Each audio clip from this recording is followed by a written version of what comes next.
Vamos abrir nossas Bíblias em 2 Timóteo, capítulo 4.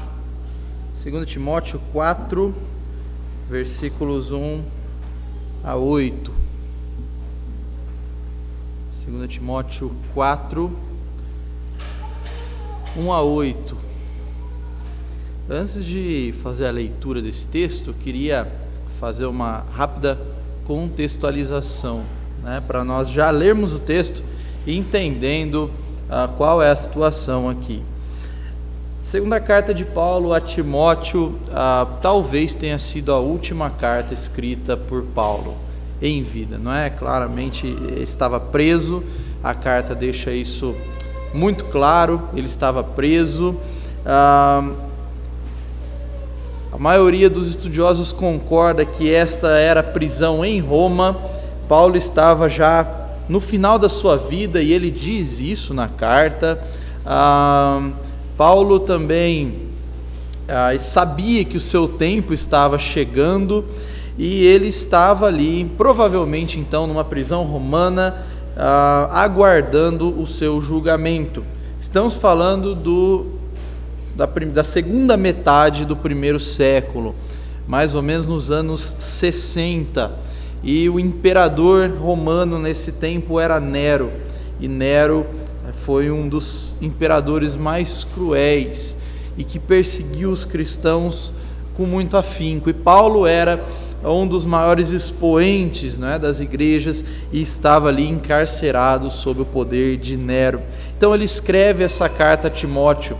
Mas a preocupação de Paulo ao escrever essa carta não é sobre o seu legado, sobre o que ele estaria deixando, mas é uma preocupação com o avanço do Evangelho, o avanço da obra de Deus e principalmente o cuidado para que a verdade fosse pregada, zelada e mantida. Paulo está preocupado com as heresias, Paulo está preocupado com as coisas que poderiam sobrevir, e é por isso que ele faz uma série de recomendações para Timóteo, que já não é mais um jovem,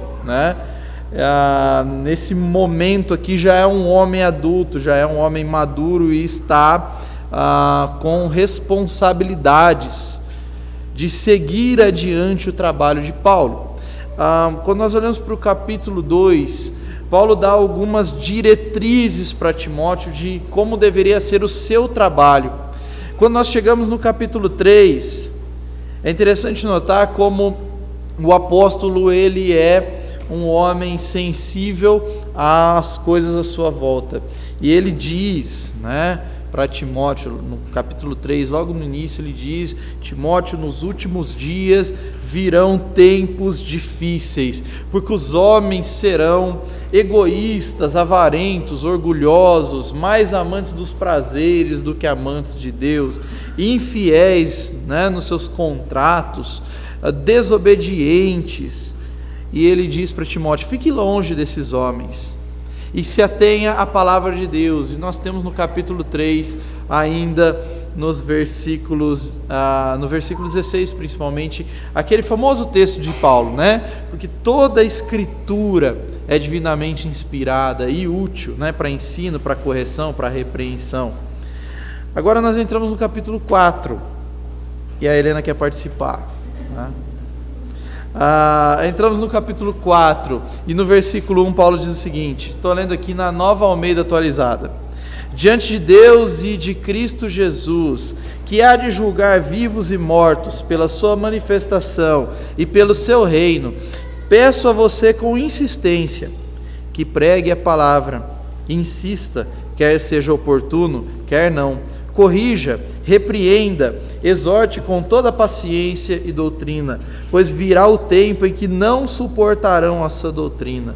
Pelo contrário, se rodearão de mestres segundo as suas próprias cobiças, como que sentindo coceiras nos ouvidos, eles se recusarão a dar ouvidos à verdade, entregando-se a fábulas. Mas você seja sóbrio em todas as coisas, suporte as aflições, faça o trabalho de um evangelista, cumpra plenamente o seu ministério. Quanto a mim, já estou sendo oferecido por libação, e o tempo da minha partida chegou. Combati o bom combate, completei a carreira, guardei a fé. Desde agora me está guardada a coroa da justiça, que o Senhor, reto juiz, me dará naquele dia, e não somente a mim, mas também a todos os que amam a sua vinda. Confiamos que o Senhor vai nos ajudar, nos abençoar, para que nós aprendamos mais a sua palavra. Irmãos, quero falar um pouco sobre tempos difíceis. Paulo diz para Timóteo: nos últimos dias sobreviriam tempos difíceis, e descreve a humanidade ali, algumas características no capítulo 3. Aqui nós encontramos também duas características de que estamos vivendo tempos difíceis, Vivemos tempos em que as pessoas não suportam essa doutrina e se rodeiam de mestres e pessoas que pregam exatamente aquilo que elas querem ouvir. Vivemos dias difíceis, dias em que temos doenças, pandemias, guerras, dificuldades econômicas, problemas políticos e principalmente problemas morais. Nós nunca vivemos uma sociedade tão imoral, tão corrupta como vemos hoje, de uma forma tão escancarada e tantas vezes tratada como normal. Vivemos dias difíceis. Paulo não esconde isso de Timóteo, e as recomendações que ele faz para Timóteo lá no primeiro século, já antevendo que os dias seriam difíceis, também servem para nós. Então eu quero olhar para esse texto e extrair aqui algumas atitudes que nós devemos ter em tempos difíceis. E a primeira delas é que nós devemos ter esperança em tempos difíceis, e não esperança que as coisas vão melhorar aqui na terra. Não é esse tipo de esperança que nós devemos ter em primeiro lugar, mas é a esperança na manifestação de Cristo e no reino de Cristo. Paulo começa essa sentença dizendo: Timóteo, diante de Deus e de Cristo Jesus, que há de julgar vivos e mortos pela sua manifestação e pelo seu reino, eu insisto. Note que Paulo, ele sabe que está nos seus últimos dias, ele sabe que os dias também são difíceis, mas ao mesmo tempo ele olha para o futuro e diz: eu sei que Deus, ele vem, ele vai julgar vivos e mortos. Por mais que nós vivamos numa sociedade injusta, por mais que nós vivamos em uma sociedade ímpia, Deus, o juiz, vai tratar. Haverá um dia em que ele vai julgar vivos e mortos pela sua manifestação e pelo seu reino. E este é um dia de glória para a igreja, um dia que nós estaremos diante dele, um dia que nós seremos recebidos por ele. Então, dias difíceis nós vivemos, mas a primeira atitude que nós devemos ter é uma atitude de esperança, porque por mais que nós soframos aqui, por mais que nós vivamos dias complicados, o Senhor, o justo juiz, virá. E ele virá. Quando Paulo escreve aos Romanos, no capítulo 13, ele diz: a nossa salvação, ela está hoje mais próxima do que quando nós no princípio cremos. Então nós devemos aguardar isso, nós devemos estar acordados. Ele usa uma figura muito interessante, ele diz: vai alta madrugada, logo vai começar a clarear, dizendo da volta do Senhor. Estamos cada dia mais perto disso. Precisamos ter esta esperança, não nas coisas desse mundo, não nas coisas aqui de baixo. Nós devemos esperar que as coisas melhorem, nós devemos desejar, mas as nossas expectativas e energias não devem estar focadas aqui. Nós esperamos pelo nosso Senhor, esperamos por Ele.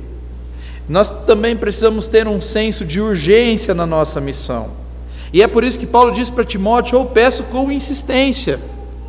E ele pede algumas coisas. Ele diz no versículo 2, que pregue a palavra, que insista, quer seja oportuno, quer não, corrija, repreenda, exorte com toda paciência e doutrina. É claro que esse versículo ele está muito relacionado com a posição de Timóteo como líder, e como um homem que estaria continuando o trabalho de Paulo na plantação de igrejas, no acompanhamento de igrejas, mas nós podemos extrair aqui também um princípio que serve para todos os cristãos. Em dias difíceis nós precisamos nos apegar à palavra de Deus e aos seus efeitos na nossa vida, porque tudo que Paulo pede a Timóteo é que ele pregue a palavra, que ele insista na palavra, que ele corrija com base na palavra, repreenda com base na palavra e exorte com base na palavra. Assim como Paulo diz no capítulo 3, no versículo 16, que a palavra de Deus ela é útil para nos ensinar, para nos corrigir, para nos instruir na justiça. Irmãos, nós temos tudo isso, mas nós precisamos nos apegar cada vez mais à palavra de Deus e aos seus efeitos para nós. Nunca a igreja foi tão deficiente das Escrituras como é nos nossos dias. Deveria ser o contrário, deveríamos ser cada vez mais nutridos, apegados à palavra de Deus. O que faz a diferença em tempos como esses que nós vivemos, nas nossas vidas espirituais, é o quanto nós estamos próximos do Senhor e da sua palavra. Nós também devemos ter a consciência de que a missão não é tão fácil assim, né? E que as pessoas não suportam mais essa doutrina, e estamos vendo isso de uma forma muito clara. Paulo se preocupa muito com essa doutrina. Paulo se preocupa muito com o ensino verdadeiro, correto das Escrituras. Mas ao mesmo tempo ele diz, virão dias em que as pessoas, elas não vão mais desejar a doutrina, elas vão desejar coisas que lhes agradam. Irmãos, a doutrina nem sempre nos agrada. A doutrina, muitas vezes, ela nos ensina coisas que nos confrontam. Mas as pessoas hoje não querem ser confrontadas. As pessoas não querem ser incomodadas. As pessoas querem ouvir coisas que satisfaz o seu ego. E é por isso que, como Paulo diz aqui, elas se rodeiam de mestres.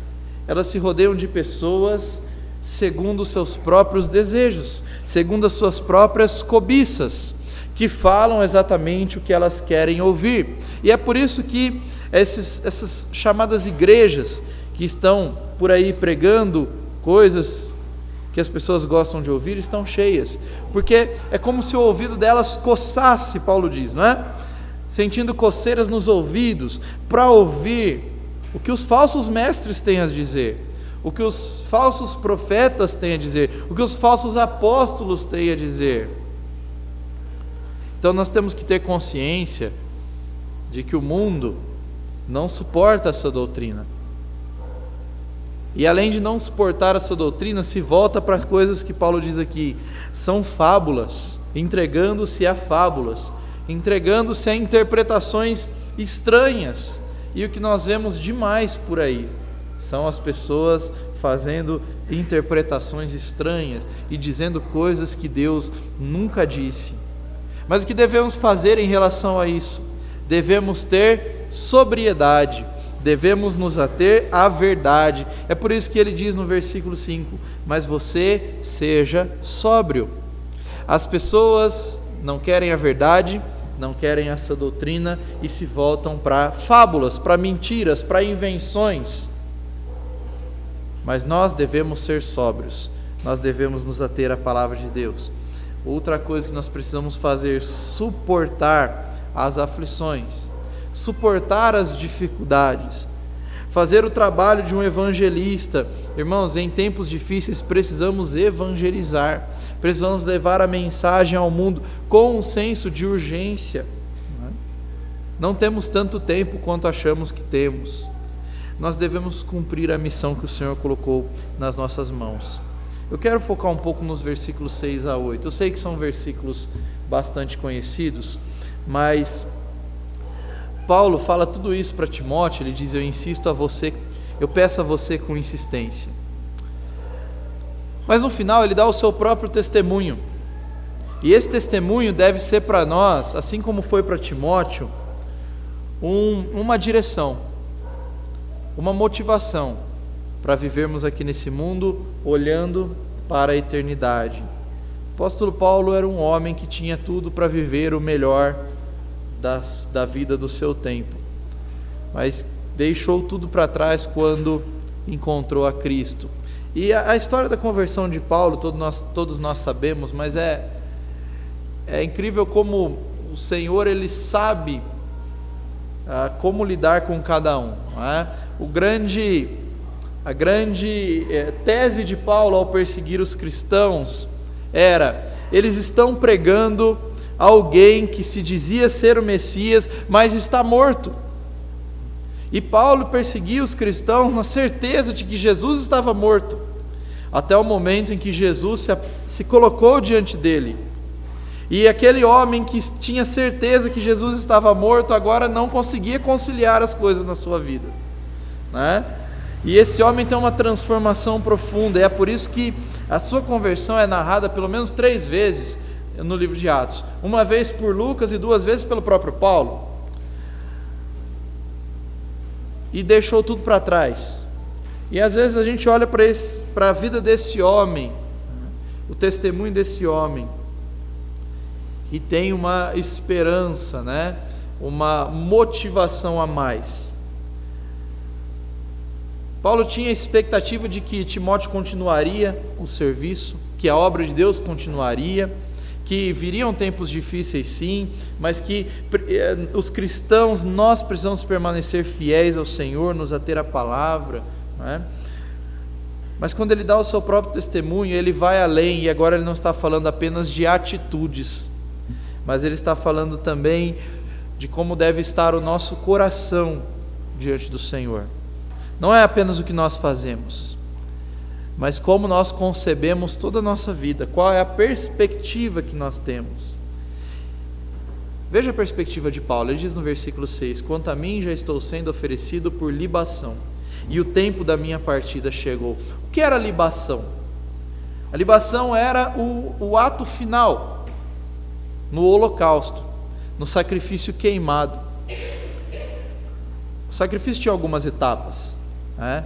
O animal precisava ser escolhido, depois ele era levado ao sacerdote, depois ele era morto, depois ele era, em alguns tipos de sacrifício, era limpo, algumas partes eram separadas, depois ele era colocado no altar, era queimado até o fim, e depois de tudo se derramava um líquido, geralmente era vinho, que se derramava sobre o final do sacrifício. E o vinho entrava em contato com a alta temperatura do altar e evaporava e subia aquele aroma.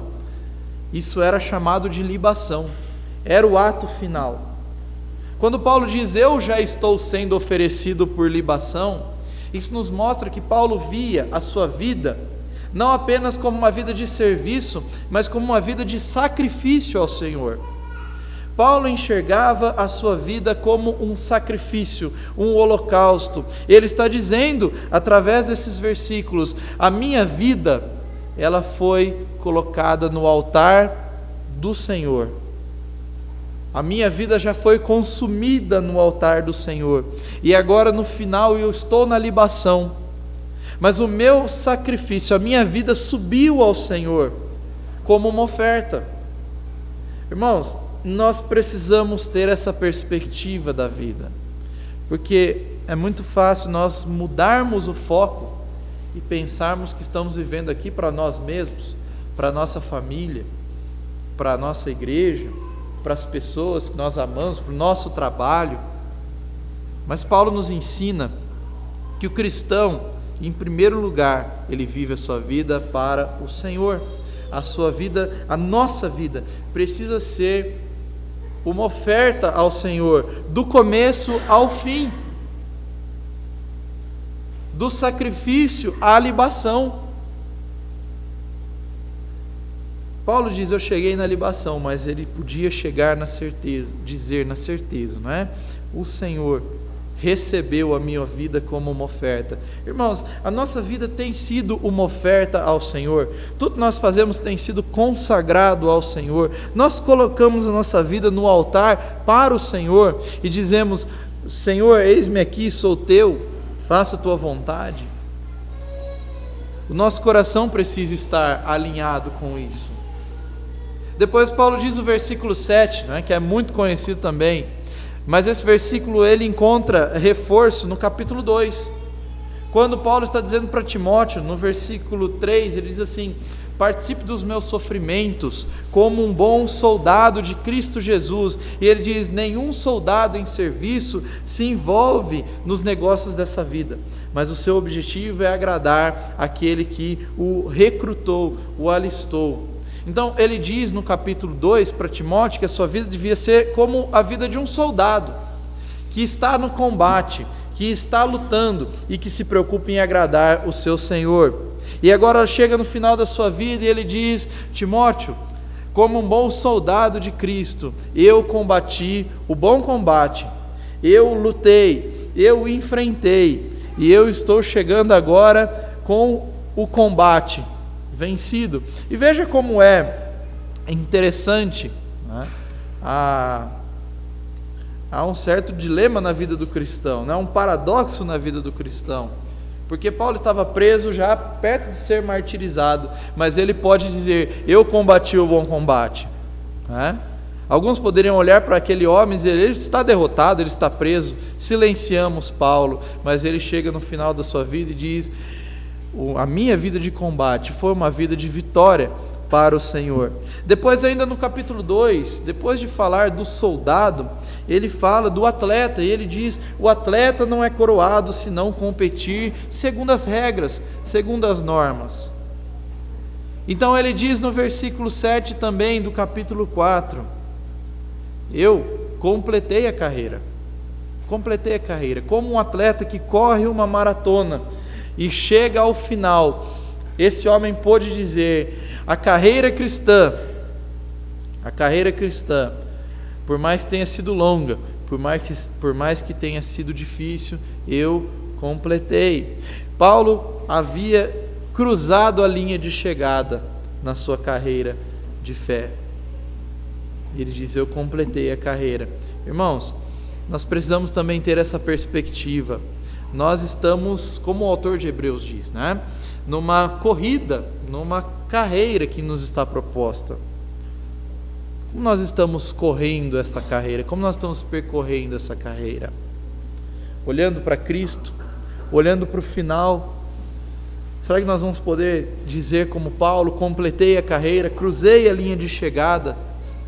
E por fim ele diz ainda para Timóteo no capítulo 2: o lavrador que trabalha deve ser o primeiro a participar dos frutos. O lavrador que trabalha, que cultiva, e esse homem pode chegar ao final da sua vida e dizer: eu guardei, eu cultivei a fé, eu mantive a fé. Um homem que chega ao final da sua vida com a mesma fé que tinha no começo, com a mesma devoção ao Senhor, com o mesmo coração diante do Senhor. O que Paulo nos ensina aqui é que toda a nossa vida deve ser voltada para o Senhor, para a sua vontade, em primeiro lugar. Não é apenas uma vida de sacrifício e oferta, mas é também uma vida de disposição para servir, para combater o bom combate, para correr a corrida que nos está proposta, sem desanimar, e para guardar a fé que nós temos no Senhor. Há um estímulo também. Há um estímulo. E Paulo diz no versículo 8: desde agora a coroa da vida, da justiça, a coroa da justiça que o Senhor me dará naquele dia, essa coroa me está guardada. Ele começa o texto dizendo que o Senhor vai julgar vivos e mortos, mas ele termina esse fluxo de pensamento dizendo: a coroa da justiça me está guardada. Um homem que sabia que chegaria na presença do Senhor, se encontraria com o Senhor, e não tinha medo disso, mas estava confiante de que o Senhor, ao julgar a sua vida, lhe entregaria uma coroa, a coroa da justiça.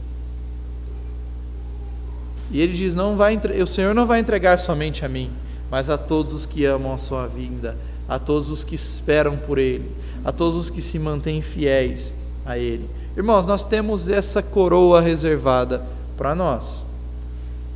o Senhor nos dará coroas. Nós encontramos isso nas Escrituras. Coroas que não serão usadas para exibirmos diante dos outros, né? Mas coroas que, conforme o texto de Apocalipse 4 nos aponta, coroas que nós depositaremos aos pés do Senhor em gratidão àquilo que Ele fez por nós.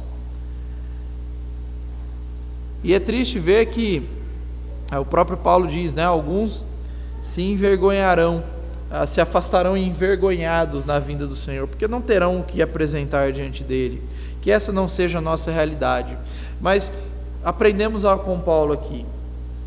Se nós nos encontrarmos com o Senhor hoje, se o Senhor nos levar hoje, e nós nos encontrarmos com Ele, se o dia da nossa partida for hoje, ou amanhã, ou tão cedo, mais cedo do que nós pensamos, será que nós estamos confiantes de que, ao encontrarmos com Ele, nós receberemos uma coroa? Ou talvez nós receberemos algumas repreensões do Senhor? Que possamos permanecer firmes, que possamos permanecer na carreira que nos está proposta, fiéis ao Senhor, que a nossa vida seja uma oferta constante ao Senhor. Vivemos dias difíceis, mas que possamos permanecer firmes e constantes, sempre abundantes na obra do Senhor, que possamos nos entregar a Ele com todo o nosso ser, para a sua honra e glória.